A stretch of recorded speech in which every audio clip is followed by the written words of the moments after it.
The children in Miss Thornton's class at Sequoia Elementary lined up after recess to head to lunch. It's a familiar routine, and one that's going to continue, because Sequoia is one of 10 schools that escaped the chopping block. These school children aren't going to have to worry about making new friends in a different building next fall. The principal of Sequoia is happy, but she sympathizes with those people who are losing their neighborhood schools. I'm very sad for them, but I know that change is very difficult to accept, but changes do have to be made, and I live next to a school that's being closed. I feel sadness in my own heart about that. It was business as usual for Sequoia students. Reading, writing, and arithmetic didn't stop while the fate of the school was being debated. The schools remaining open are Burbank, Davis, Kaiser, Monroe, Riverside, West Nichols Hills, Westwood, Truman, Cleveland Innovative High School, and of course Sequoia.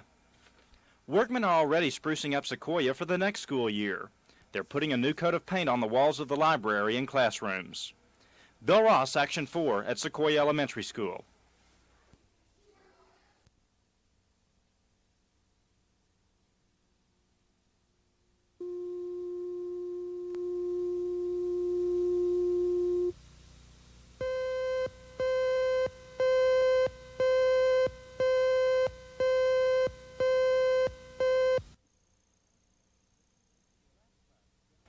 Last month, General J.T. Edwards, the commander of Tinker Air Force Base, sent this letter to Oklahoma pilots. It praises the pilots and air traffic controllers for the good work they're doing. But the letter also says the airspace around Oklahoma City has become more congested, and that less service is being provided because there are fewer air traffic controllers. It includes this warning. The potential for a mid-air collision has increased during this last year, and we have indeed been fortunate in averting such a disaster. A fired air traffic controller told Action 4 on Tuesday that the greater risk was due to a lack of controllers in the towers. But an FAA spokesman says there are plenty of people to run things safely. He says the greater risk is due to record traffic, not lack of personnel. And the FAA says things are still running smoothly. I think nationwide with the United States Air Force and nationwide with the air traffic control system, the number of incidents are down, and our performance speaks for itself. And Scroggins says people should continue to fly with confidence because pilots and controllers are working together more closely now than ever before. Bill Ross, Action 4 at Will Rogers World Airport.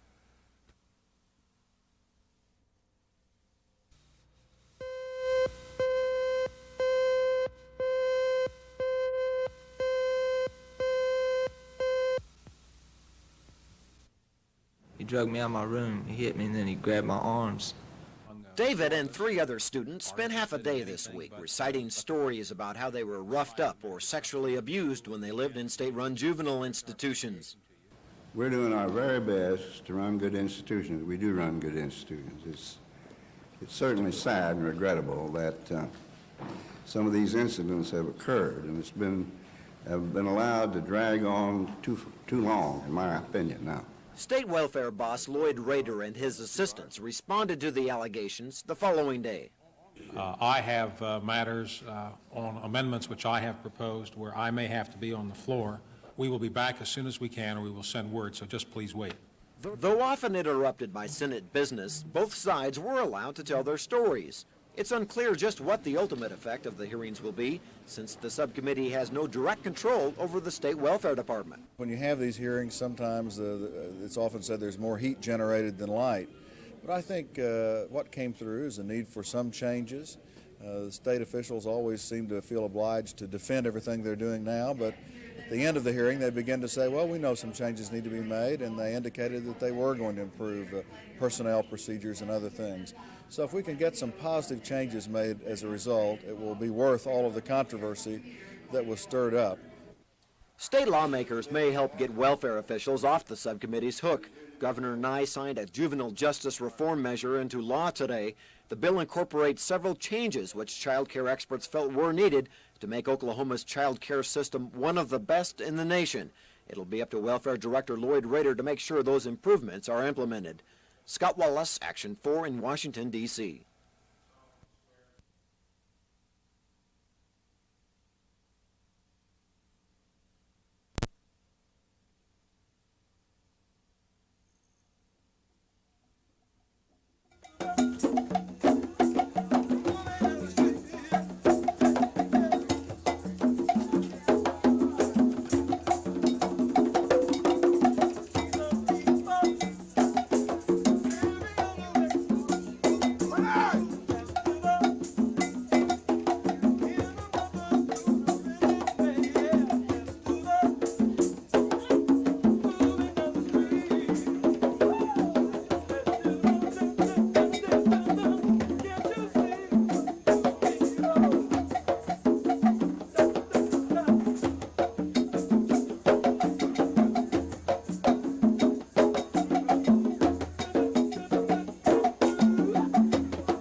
R. Parks, Jr., Roy A. Plunk, Floyd M. Reeser,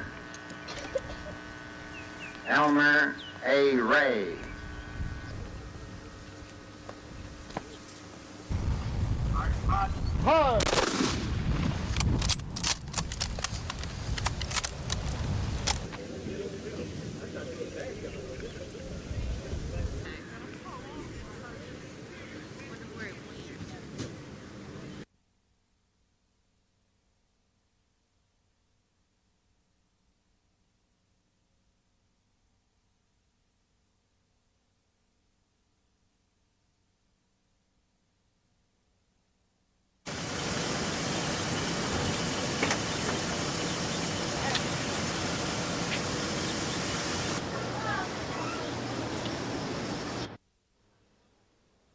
This Monte Carlo pulls in there, and this other, I don't even know what kind of car it was, pulled out in front of the house, and somebody was driving, and one guy jumps out and is at the end of the car with a gun. This guy in Monte Carlo sticks his gun out and starts shooting, and I head for the bedroom. That's all I knew to do. Didn't want them, to something maybe hit Jennifer. So we took off, and that's what we did.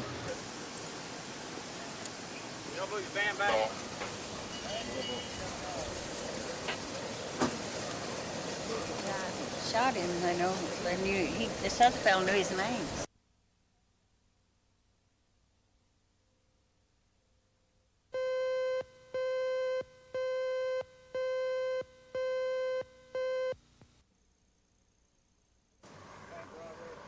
Police say the man was in his early 30s. He was Caucasian with dark skin. He entered the bank wearing sunglasses and acting cool. Then he pulled a gun. He made the bank employees lie on the floor while he and a bank officer emptied the cash drawers and vault. As he left the bank, he fired a shot. The only casualty was a significant amount of cash and the bank's surveillance camera. When he left the bank, he was spotted by 2 War Acres police officers. They pursued him, and 2 blocks north of the bank, they exchanged shots. One officer was hit. The suspect got away. We seen the subject walking out of the bank with a bag in his hand. And the other officer said, "I bet you that's him." I said, "Well, we'll follow him and find out." He walked on out and got in his car in time. We got through the traffic there at Northwest Highway in McCarthy. And we saw him come out on the street, and I pulled in behind him. And just as we come around the curve, where I flipped my overhead on to stop him, to question him, he just turned around in the seat and fired back. A registered nurse was first on the scene. I saw the lady policeman on the right side of the car, and she said she'd been shot, so I came over to see what I could do, and she'd been grazed on her forehead and through one of her fingers.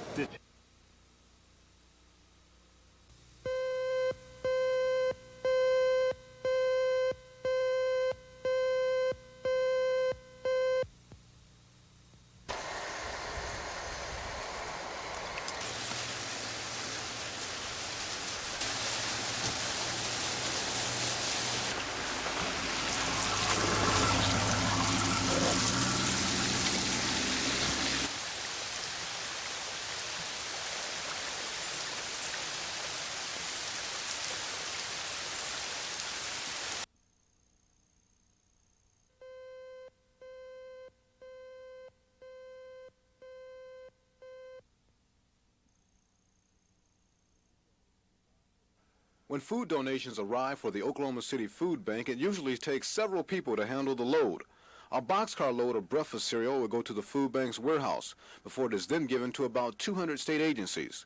Those agencies will be responsible to make sure the food gets to needy people. Food bank officials were glad to receive the donation. So we got one whole train car load, which is 42,000 pounds of cereal. What does this mean for the Oklahoma City Food Bank? Did you need more food? Well, we especially needed cereal. We're completely out right now. We have a lot of agencies that use cereal. These 3,400 cases of cereal won't last long, so the food bank is asking individuals and companies to give as much food as possible for people who really need it.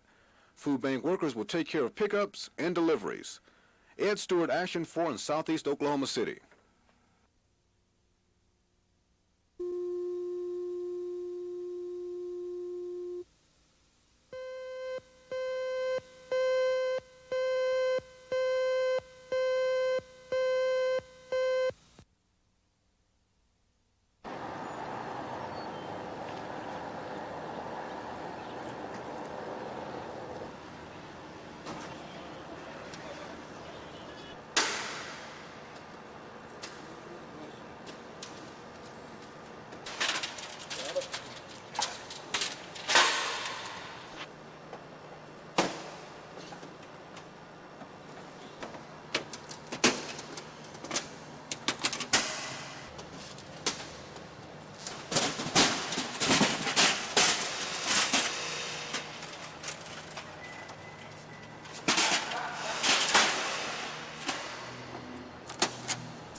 The imagination of children came alive today at the Omniplex. Professional magicians were on hand to stir their inquisitive and curious young minds with various tricks and illusions. Anson the magician attracted a large gathering with his sleight of hand and unbelievable powers. Oh, it did work, Judy. I wish you would like a set. Oh, my. A beautiful set. Some of his tricks, like the guillotine, were a little more daring than others, especially for the participants. But this young fellow was willing to give it a try and believe in the power of magic. 1, 2, 3, let's go. Hang on to that head now.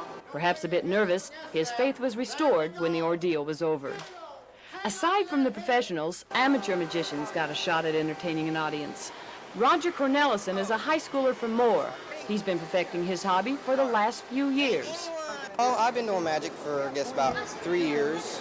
I first got interested in it. There was a magic store in Moore, And he opened up down there, and I went in there, and he showed me a magic trick, and I said, hey, that's neat. I'd like to do that. Well, ever since I've been a kid, I always liked to watch the Magic Man on TV, you know, and that's my dream now, is I want to have my own special someday. From observing the reaction from his audience, it's fair to say Roger's on the right track of accomplishing his goal. Carol Lambert, Action 4 at the Omniplex.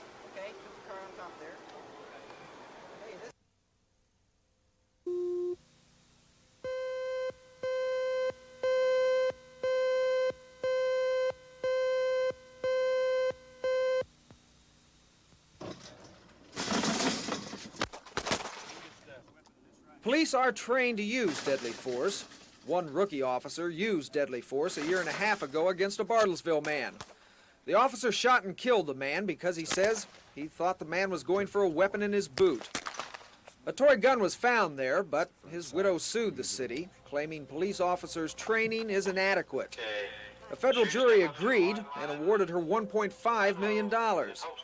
The city said they would appeal, but today lawyers for the widow, Rose Marie Tuttle, say they will waive fees and interest, totaling up to $500,000, if the city will stop the appeal process. If the city says, you know, we want to appeal it anyway, it just shows the callous disregard they have, not only for their citizenry, but for their own police officers. Such a stipend to the police academy surely would be substantial to them.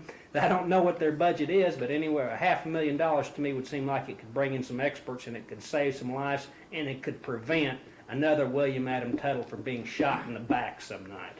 Gasaway says this is a one-time offer, and City Attorney Dick Mahoney, who handled the case, says the city will have to think about it. The only thing I can do is consider whatever deal they give us. I haven't got anything official from them.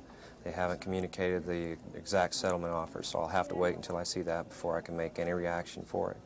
But we'll always keep all settlement offers open and see what alternatives we can make. But I can't say off the top of my head one way or another what we want to do. Legal maneuver or not, the city stands to save a substantial amount of money if they accept the deal. Now all they have to decide is whether or not they could save the entire amount by following through on the appeals process. And they only have 7 days to make that decision. Ted Brown, Action 4 downtown.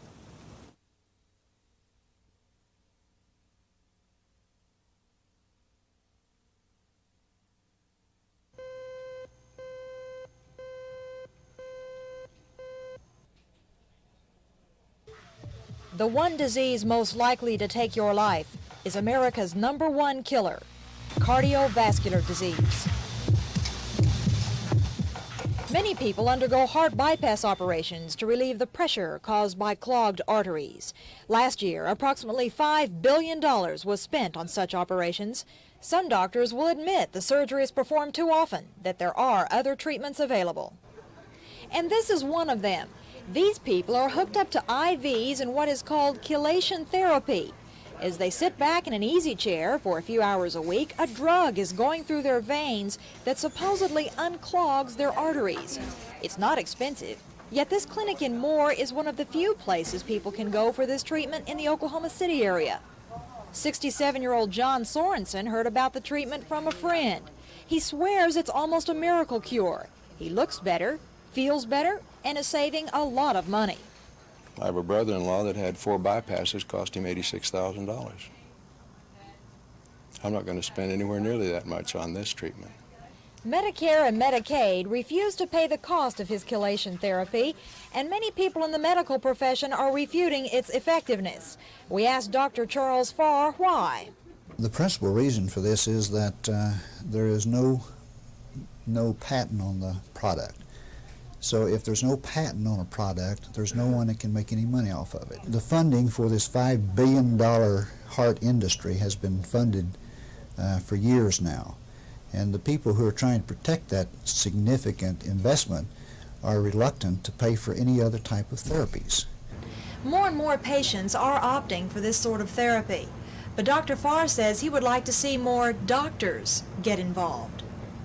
Bella Shaw, Action 4 in Moore. Do a T.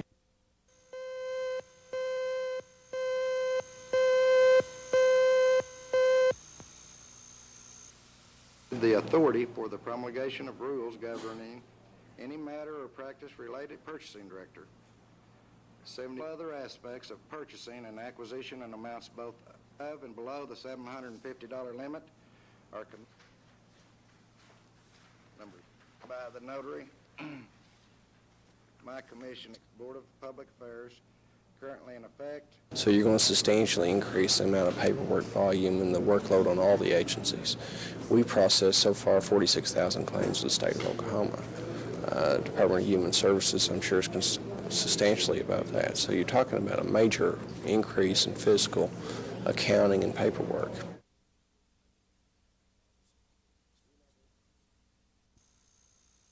We're not going to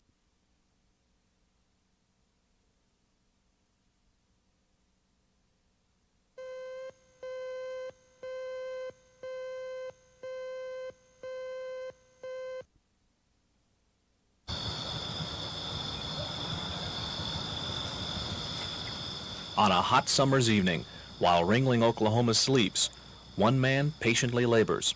With the clickety-clack of old machinery, his only companion, Leon Gleason, works to print the Ringling Eagle.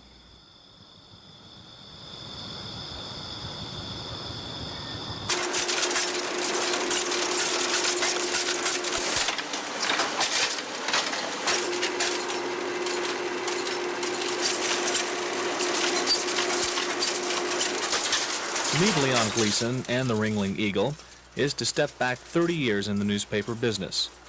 Blackened fingers gently stroke a typesetting machine, an antique veteran of many Eagle editions now faded and gone.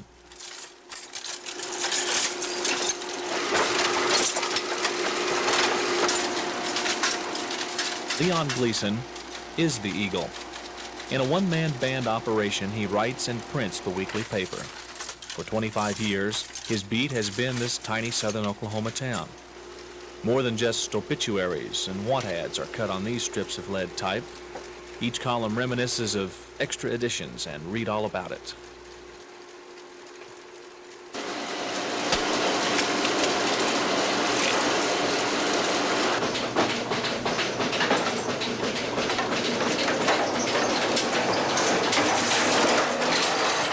Well, I got thinking about modernizing. I bought 3 pieces of equipment. I know how to run this, and I don't know how to run that electronic stuff. Something goes wrong with it, I got to call them $50 hour man in my hand.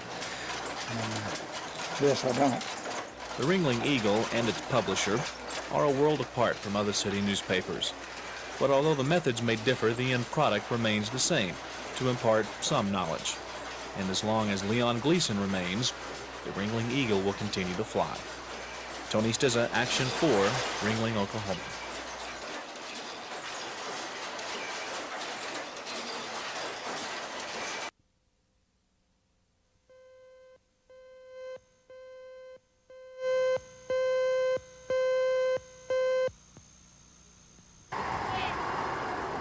The Navy pilot was landing on this rain-slickened runway to refuel. The fighter rolled about 5,000 feet before it ran into trouble. Officials can only guess it was some kind of mechanical failure or possible hydroplaning. Once in trouble, the plane began to skid sideways, finally going off the runway. When the landing gear hit the mud, the aircraft flipped over on its back.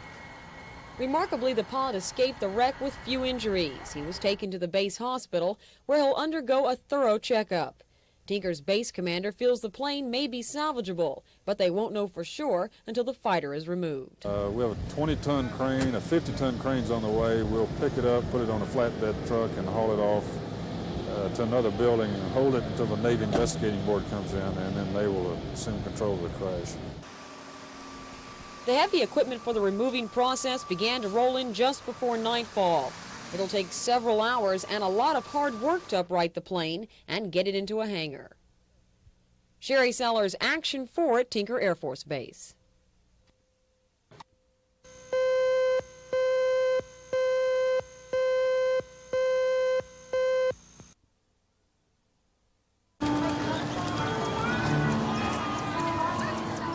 Though temperatures were on the hot side today, Stevenson Park was crawling with sightseers and art lovers. After 14 years, the Edmond Canterbury Art Festival has achieved a quality reputation throughout the Southwest. No matter what your age, there's something for everyone.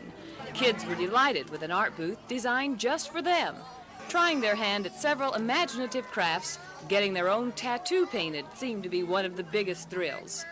They got to choose from a variety of colors and in turn decide what pattern they wanted painted. This little fella chose his favorite, a football. Gary Grider is a skilled woodcutter. Throughout the day, his booth was a popular one. Customers found it novel to have their favorite phrase shaved and carved into a lasting memento. To liven up the festival, various entertainers strummed their favorite tunes in the warm summer breezes. No more have I to run, the time has come and gone.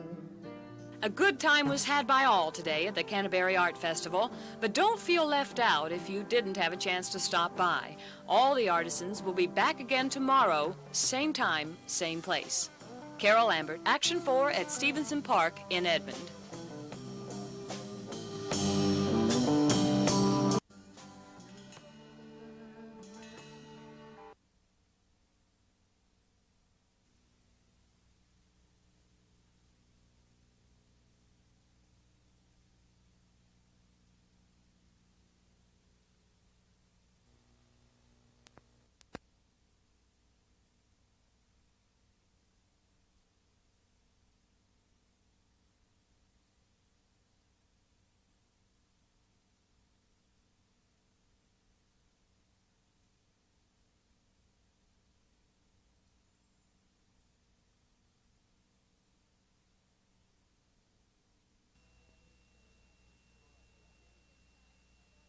There is currently a great number of cases throughout the country that are being processed by the department, and they refer them to each district, and our district has not yet received those cases.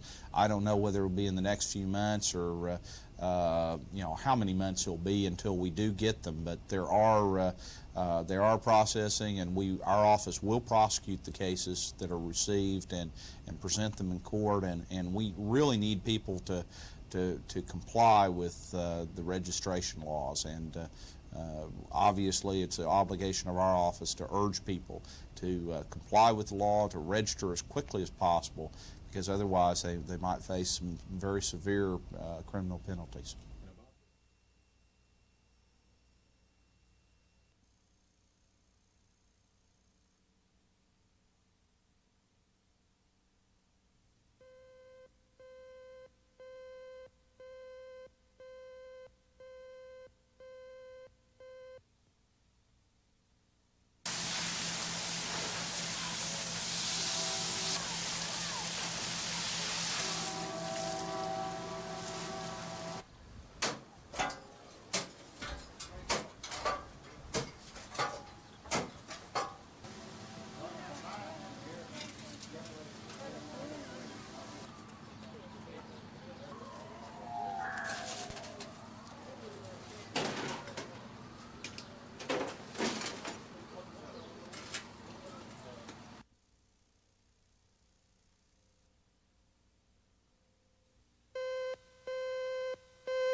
We strongly urge that for the best interest of the children and parents of our schools... About 400 people attended a meeting of the Moore School Board at Central Mid-High Monday night. Most of them were members of Citizens for a Fair School Board, a group that supports 6 school administrators who were fired for allegedly falsifying travel expense reports. The group wants board members to resign. They've circulated petitions to that effect and obtained more than 2,700 signatures. Those petitions were given to board members during the meeting. But board members aren't resigning, and in fact they've gone on the offensive. They've obtained a temporary restraining order against the Citizens Group to prevent them from conducting an audit of the district's books. The district's petition argues that a private group does not have the right to conduct a private audit of any governmental agency, in this case a school district. That point will be argued Thursday in an Oklahoma County courtroom when the district seeks a permanent injunction. The law recognizes... An OCU law professor says the law may be on the district's side, but basically it's up to the court. You have a right to reasonable access to those records, but you don't necessarily have a right to remove those records or to check those records every day of the year if you so wanted. It's a very open-ended and interesting question. And really, the answer lies in the good sense of the judge who has to hear this case. And Cantrell says the judge in an injunction hearing has broad discretion to fashion a remedy. Bill Ross, Action 4 at OCU Law School.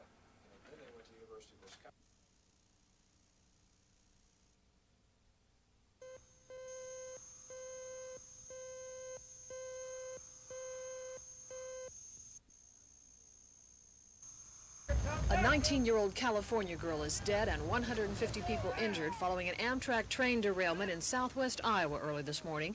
The 14-car San Francisco Zephyr was carrying more than 300 people from Chicago to Denver when it rounded a curve near Emerson, started beneath a county road overpass, hit a wall of water, and derailed. The Burlington Northern tracks below have been washed out by 4 inches of rain that sent nearby Indian Creek from its banks. Most of the passengers were asleep when the train left the tracks at 3 a.m. Half the car was filled with water, the part, that was in the, whatever it is, a river or whatever. It's a river. We couldn't get our emergency window open. My husband broke the seal, but we couldn't get it open. There was no air in there for, I guess, maybe 45 minutes to an hour. We climbed over the mattresses to get out because we were in the sleeping car. Rescue work was difficult. Underbrush and debris capsized one of the boats used to ferry passengers who waited patiently atop the cars. The injured were taken to area hospitals, and the remaining passengers spent the night at a high school.